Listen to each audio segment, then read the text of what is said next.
नमस्कार. प्रथमतः इयत्ता 10वी मध्ये उत्तीर्ण झालेल्या सर्व यशस्वी विद्यार्थ्यांचं हार्दिक अभिनंदन. आपण जीवनाच्या आयुष्यामधला आताशी फक्त पहिला टप्पा आपण पार केलेला आहे. त्या पहिला टप्पा पार केल्यानंतर आपल्या जीवनाला जो कलाटणी देणारा जो टप्पा आहे तो म्हणजे आपल्या आयुष्याची 2 वर्ष म्हणजे 11वी आणि 12वी. या 2 वर्षामध्ये जर आपण प्रचंड प्रमाणात जर कष्ट केलं आणि त्या कष्टाच्या जोरावर जर आपल्याला यश मिळालं किंवा आपण यश संपादन केल्यानंतर आपलं जे राहिलेलं आयुष्य आहे ते आपलं सुख समाधानाचं जाणार आहे. त्यासाठी अतिशय महत्वाचा जो टप्पा आहे आपल्या जीवनाचा 11वी आणि 12वी, या 2 टप्प्यामध्ये आपल्याला करिअर घडवण्यासाठी तुमचं हार्दिक स्वागत. आता जर 10वीला मार्क कमी पडले असतील तर नाराज न होता आता महत्वाचा जो टप्पा आहे त्याच्यामध्ये आपण कष्ट करायचा आहे आणि त्या कष्टाच्या जोरावर आपल्याला यश संपादित करायचं आहे. आता प्रथमतः इयत्ता 11वी विज्ञान या वर्गामध्ये तुमचं हार्दिक स्वागत. आता जर आपण 10वी आणि 11वी 12वी या दोन्हीची जर आपण तुलना केली तर आपल्याला असं लक्षात येतं की जो 10वी पर्यंत जो सायन्स पार्ट आहे म्हणजे 10वीला जो आपल्याला सायन्स पार्ट आहे, सायन्स अँड टेक्नॉलॉजी म्हणजे विज्ञान व तंत्रज्ञान,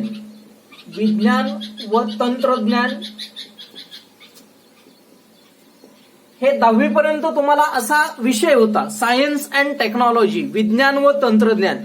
फक्त फरक काय झालेला आहे, 11वीला आल्यानंतर याच सायन्स अँड टेक्नॉलॉजीचे काय झाले 3 वेगवेगळ्या ब्रँचेस पडले.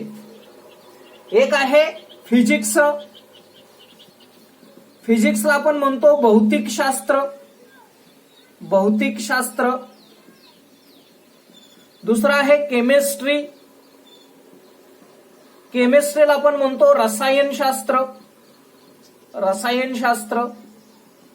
आणि तिसरा जो पार्ट आहे तो आहे बायोलॉजी, त्याला आपण म्हणतो जीवशास्त्र. बायोलॉजीमध्ये 2 पार्ट असतात, एक प्राणीशास्त्र आणि एक वनस्पतीशास्त्र म्हणजे बॉटनी आणि झुलॉजी. म्हणजे 10वी पर्यंत जे आपण विज्ञान शिकलेलो आहे तेच 11वीला काय होणार आहे, एका विषयाचे 3 विषय होणार आहेत, फिजिक्स, केमिस्ट्री आणि बायोलॉजी. आता जर 10वी मधल्या आपण चॅप्टरचा विचार केला तर उदाहरणार्थ पहिल्यांदा तुम्ही उष्णता चॅप्टर होता तुम्हाला, तो उष्णता जो चॅप्टर आहे तो कशामध्ये जाणार, फिजिक्समध्ये जाणार, कारण तो फिजिक्सचा चॅप्टर आहे. जे केमिस्ट्री आहे त्याच्यामध्ये पिरियोडिक क्लासिफिकेशन ऑफ एलिमेंट म्हणजे मूलद्रव्याचं आवर्ती वर्गीकरण तुम्ही बघितलेलं आहे. Chemical reactions and their types म्हणजे रासायनिक अभिक्रिया आणि त्यांचे प्रकार हा चॅप्टर बघितलेला आहे. त्याच्यानंतर मेटॅलर्जी म्हणजे धातुशास्त्र किंवा धातू विज्ञान आणि कार्बन कंपाऊंड हा सगळा स्टडी तुम्ही कुठं करणार आहे, केमिस्ट्रीमध्ये करणार आहे. आणि वनस्पती आणि प्राणीशास्त्र, जे वनस्पती आणि प्राण्यांचा जो अभ्यास होता तो आपण कुठं बघणार आहे, बायोलॉजी या चॅप्टरमध्ये किंवा या विषयामध्ये. म्हणजे जे 10वी पर्यंत जे विज्ञान आहे तेच पुढं आहे, फक्त आपल्याला डीपमध्ये, आपल्याला डिटेलमध्ये. आणि त्याचे 3 विषय होणार आहेत, भौतिकशास्त्र, रसायनशास्त्र आणि जीवशास्त्र. आता याच्यामध्ये जो आपला सब्जेक्ट आहे तो आहे केमिस्ट्री, म्हणजे आपण बघणार आहे रसायनशास्त्र, केमिस्ट्री. आता केमिस्ट्री आपण 10वीला चॅप्टर बघितलेला आहे, पिरियोडिक क्लासिफिकेशन ऑफ एलिमेंट, मूलद्रव्याचे आवर्ती वर्गीकरण. आता हा जो 10वीला चॅप्टर आहे तोच आपल्याला 11वी आणि 12वीला आहे. 10वीला तुम्ही काय केले, 3 थेअरी बघितलेत. पहिलं Dobereiner triad, Newlands law of octaves आणि मेंडेलिव्ह पिरियोडिक टेबल आणि मॉडर्न पिरियोडिक टेबल. आता तोच आपल्याला 11वीला पिरियोडिक टेबल हा एक चॅप्टर आहे जो त्या चॅप्टरवर आधारित आहे. म्हणजे 11वीला आपला 10वीचा हा बेस आहे. त्याच्यानंतर chemical reactions and their types आपण बघितलेलं आहे, ते आपल्याला ऑर्गॅनिक केमिस्ट्रीमध्ये आहे. टाइप्स ऑफ रिएक्शन तो सगळा पार्ट आपल्याला 11वी मध्ये आहे. त्याच्यानंतर मेटॅलर्जी मध्ये एक्स्ट्रॅक्शन ऑफ मेटल्स बघितले आपण, तेही आपल्याला आहे. आणि कार्बन कंपाऊंड्स. म्हणजे 10वीला जे केमिस्ट्रीचे 4 चॅप्टर आहेत ते 4 चॅप्टर आपल्याला 11वीला आणि 12वी या 2 वर्षामध्ये आपण ते स्टडी करणार आहे. फक्त आपण ते डीप मध्ये स्टडी करणार आहे. त्यामुळं 10वी मधले जे 4 चॅप्टर आहेत त्याचा परत एकदा घरी चांगल्या पद्धतीने अभ्यास करा, कारण ते आपल्याला 11वी आणि 12वी या 2 वर्षामध्ये आपल्याला ते उपयोगी येणार आहे. आता जर आपण केमिस्ट्रीचा विचार केला, केमिस्ट्री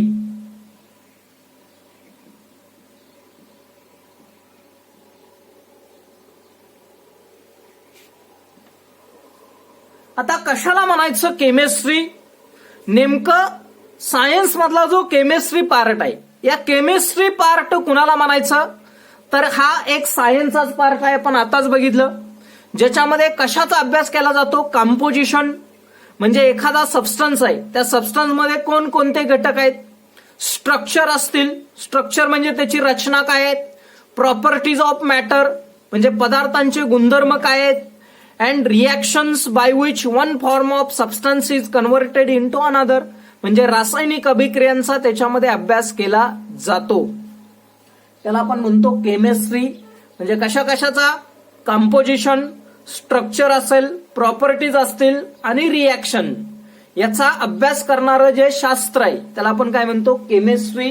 म्हणून आपल्याला डेफिनेशन सांगता येईल, it is the branch of science which deals with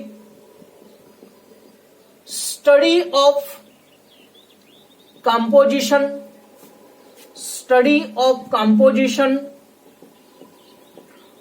structure,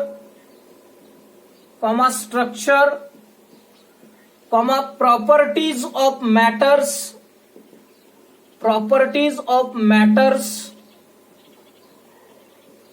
and reactions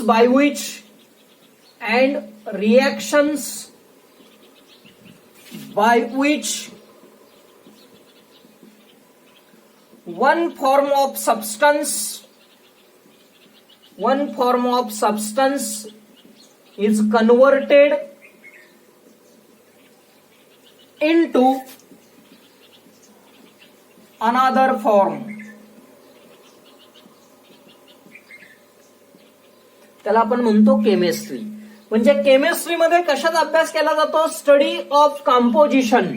म्हणजे त्याच्यामध्ये कोणकोणते घटक आहेत त्या घटकांचा study, structure, properties of matter आणि reactions by which one form of substance is converted into another form. For example, आता जर स्ट्रक्चरचा विचार केला तर स्ट्रक्चर मध्ये आपण काय म्हणतो? ग्लुकोज. हे ग्लुकोज आहे. ग्लुकोजचा मॉलिक्युलर फॉर्म्युला काय आहे? C6H12O6 हा ग्लुकोजचा फॉर्म्युला आहे. म्हणजे आपण मॉलिक्युलर फॉर्म्युला आहे याच्यावरनं काय सांगू शकतो? ग्लुकोज मध्ये 6 कार्बन आहेत, 12 हायड्रोजन आणि 6 ऑक्सिजन आहेत. पण केमिस्ट्री नेमकं हे 6 कार्बन, 12 हायड्रोजन आणि 6 ऑक्सिजन कसे असतात हे कोण सांगतं? केमिस्ट्री. हे जर स्ट्रक्चर आपण बघितलं, CHO, HOH,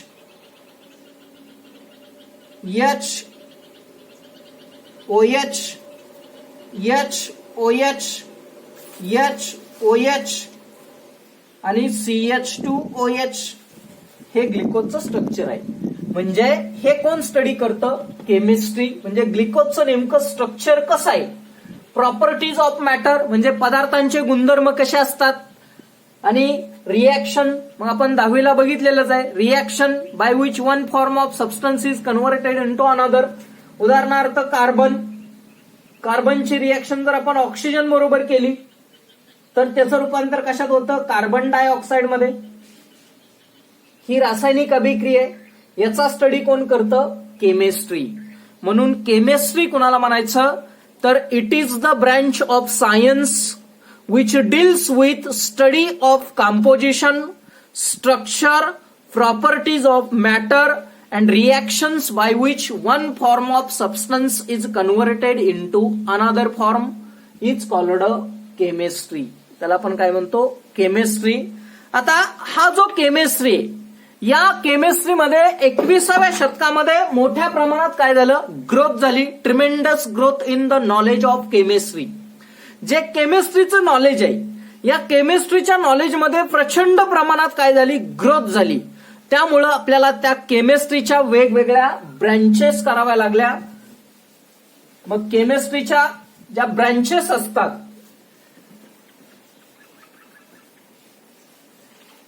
एकापेक्षा जास्त ब्रँचेस आपल्याला केमिस्ट्रीच्या बघायला मिळतात.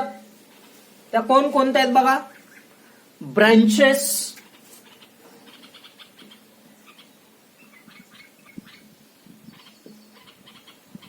एक आहे physical chemistry. Physical chemistry. Physical chemistry आहे. Organic chemistry. Inorganic chemistry,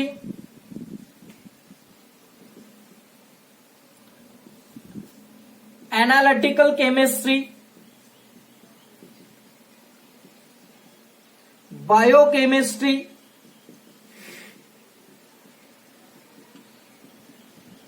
environmental chemistry, polymer chemistry, synthetic chemistry, drug chemistry, अशा वेगवेगळ्या केमिस्ट्रीच्या ब्रँचेस असतात. पण आपल्याला 11वी आणि 12वीसाठी या प्रामुख्यानं याच महत्वाच्या असतात. एक फिजिकल, ऑर्गॅनिक, इनऑर्गॅनिक, अनालिटिकल आणि बायोकेमिस्ट्री, अशा वेगवेगळ्या केमिस्ट्रीच्या ब्रँचेस आहेत. आता आपल्याला जो सिलेबस आहे, त्या सिलेबसमध्ये आपल्याला प्रामुख्यानं फिजिकल, ऑर्गॅनिक, इनऑर्गॅनिक या 3 ब्रँचेस आपल्याला डिटेलमध्ये असतात किंवा आपल्याला सिलेबसला असतात. आता काय फरक आहे? या सर्व ब्रँचेस कोणाच्या आहेत? केमिस्ट्रीच्याच आहेत. पण त्याच्यामध्ये फरक आहे. फिजिकल कुठलं म्हणायचं, ऑर्गॅनिक कोणाला म्हणायचं, इनऑर्गॅनिक कोणाला म्हणायचं, अनालिटिकल कोणायचं, बायोकेमिस्ट्री कोणाला म्हणायचं. आता फिजिकल केमिस्ट्री कुणाला म्हणायचं? तर ही एक केमिस्ट्रीची ब्रँच आहे, ज्याच्यामध्ये कशाचा स्टडी केला जातो? Theories, lodge. थेरीज म्हणजे सिद्धांत, लॉज म्हणजे नियम, प्रिन्सिपल तत्वे. म्हणजे it is the branch of chemistry which deals with study of laws, principle, theories, energy changes and changes of substance from one form into another. एका पदार्थाचं रूपांतर दुसऱ्या पदार्थामध्ये कसं होतं, हे आपल्याला फिजिकल केमिस्ट्रीमध्ये बघायचं आहे. म्हणजेच एक डेफिनेशन जर आपण बघितली, फिजिकल केमिस्ट्री कशाला म्हणायचं? It is the branch of chemistry. It is the branch of chemistry which deals with study of theories, laws, principles, energy changes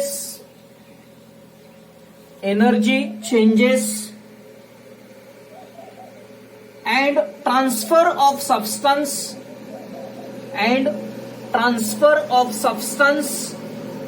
from one form into another form. त्याला म्हणायचं physical chemistry. म्हणजे कशाचा study केला जातो? Theories म्हणजे सिद्धांत. मग आपल्याला 10वी पर्यंत आपण डाल्टनचा अणुसिद्धांत बघितलाय, रुदरफोर्डची अटॉमिक मॉडेल बघितलंय. या सर्व थेरीज कशात येतात? फिजिकल केमिस्ट्रीमध्ये. थेरीज, लॉज, वेगवेगळे नियम बघितलेत आपण. ऊर्जा अक्षयतेचा नियम असेल, law of conservation of energy, Boyle's law असेल, चार्ल्स लॉ असेल, हे सगळे लॉ कशात येतात? फिजिकल केमिस्ट्रीमध्ये. प्रिन्सिपल्स म्हणजे तत्वे, वेगवेगळे प्रिन्सिपल्स असतात. आपण 11वीला बघणार आहे. अप्पू प्रिन्सिपल, हायजीन प्रिन्सिपल असेल किंवा हंट्स रूल असेल, ते सगळे कशात येतं? Physical chemistry. Energy changes physical केमिस्ट्रीमध्ये येतात. कायनेटिक एनर्जी असेल, पोटेन्शियल एनर्जी असेल, transfer of substance from one form into another, एका पदार्थाचं रूपांतर दुसऱ्या पदार्थामध्ये कसं होतं हे ज्याच्यामध्ये स्टडी केला जातो त्याला म्हणायचं फिजिकल केमिस्ट्री. त्याच्यानंतर दुसरी आहे ऑर्गॅनिक केमिस्ट्री. Organic chemistry. आता ऑर्गॅनिक केमिस्ट्री कुणाला म्हणायचं? तर केमिस्ट्रीची अशी ब्रँच आहे की त्या ब्रँचमध्ये कार्बन कंपाऊंडचा स्टडी केला जातो. कशाचा स्टडी केला जातो? Carbon compound. म्हणजेच it is the branch of chemistry which deals with study of carbon compounds. It is the branch of chemistry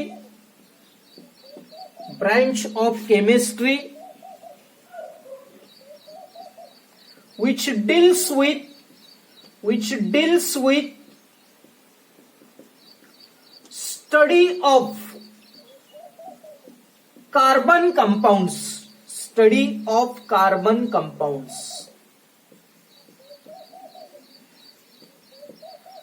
कशाचा अभ्यास केला जातो? कार्बन कंपाऊंडचा.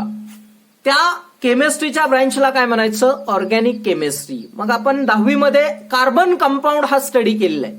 मग त्या कार्बन कंपाऊंड मध्ये आपण अल्केन, अल्काइन बघितलेलं आहे. अल्किल हॅलाइड असेल, अल्डिहाइड असेल, कीटोन असतील, ऍसिड असतील, या प्रत्येकामध्ये आपल्याला काय आढळलं होता? कार्बन आढळला होता. मग ते ऑर्गॅनिक केमिस्ट्रीमध्ये येणार. म्हणजे जो chemical reaction and their types आणि कार्बन कंपाऊंड हे आपण कशामध्ये स्टडी करणार? ऑर्गॅनिक केमिस्ट्रीमध्ये. म्हणून दुसरी ब्रँच आहे ऑर्गॅनिक केमिस्ट्री. कशाला म्हणायचं? Study of carbon compound. ज्याच्यामध्ये कशाचा अभ्यास केला जातो? कार्बन कंपाऊंडचा अभ्यास केला जातो. त्या ब्रँचला म्हणायचं ऑर्गॅनिक केमिस्ट्री. ही दुसरी ब्रँच आपल्याला 11वी आणि 12वी साठी आपण बघणार आहे. त्याच्यानंतर तिसरी ब्रँच आहे inorganic chemistry. Inorganic chemistry.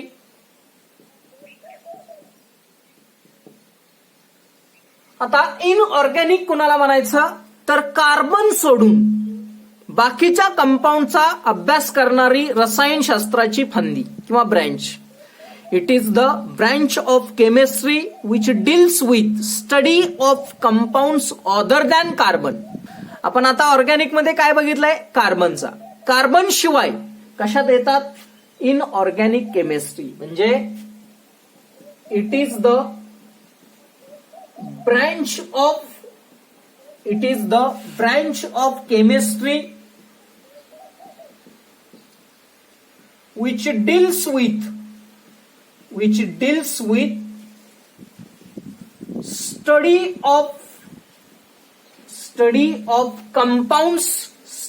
of compounds other than carbon. महत्वाचा शब्द आहे other than carbon. कार्बनची कंपाऊंड सोडून other than carbon is called inorganic chemistry. त्याला म्हणायचं inorganic chemistry. It is the branch of chemistry which deals with study of compounds other than carbon. म्हणजे carbon सोडून बाकीची जी compound आहे ते आपण कशामध्ये स्टडी करणार आहे? Inorganic chemistry. त्याच्यानंतर चौथा आहे बायोकेमिस्ट्री. बायोकेमिस्ट्री नावात अर्थ आहे बायो मीन्स जीव. बायो मीन्स काय? जीव. म्हणजे लिव्हिंग ऑर्गॅनिझमचा अभ्यास करणारी केमिस्ट्रीची ब्रँच. लिव्हिंग ऑर्गॅनिझमचा अभ्यास करणारी केमिस्ट्रीची ब्रँच त्याला म्हणायचं biochemistry. It is the branch of chemistry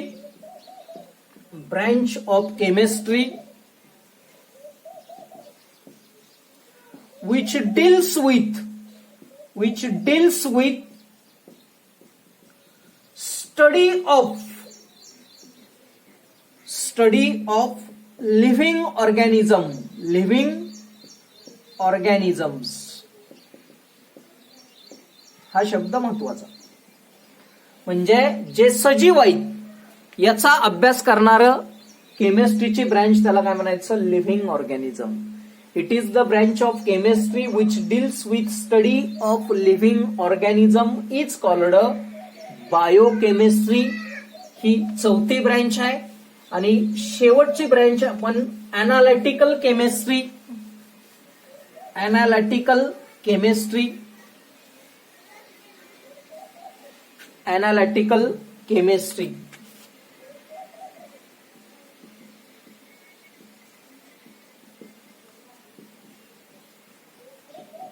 analysis म्हणजे पृथक्करण.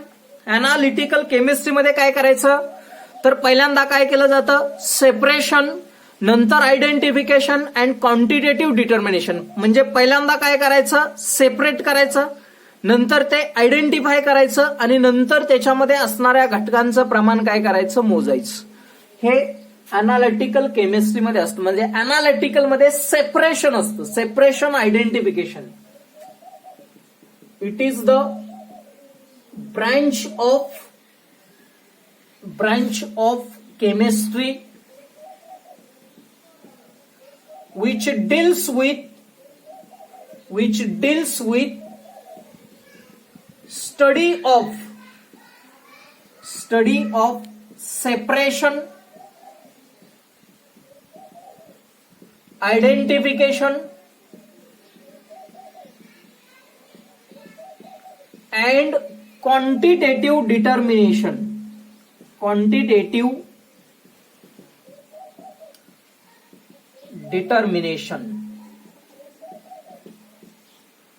Of substances is called analytical chemistry. त्याला म्हणायचं analytical chemistry.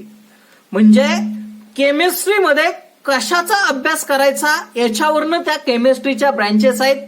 Physical, organic, inorganic, analytical, bio. आपल्याला एवढेच 11वी आणि 12वी साठी महत्वाचे आहेत.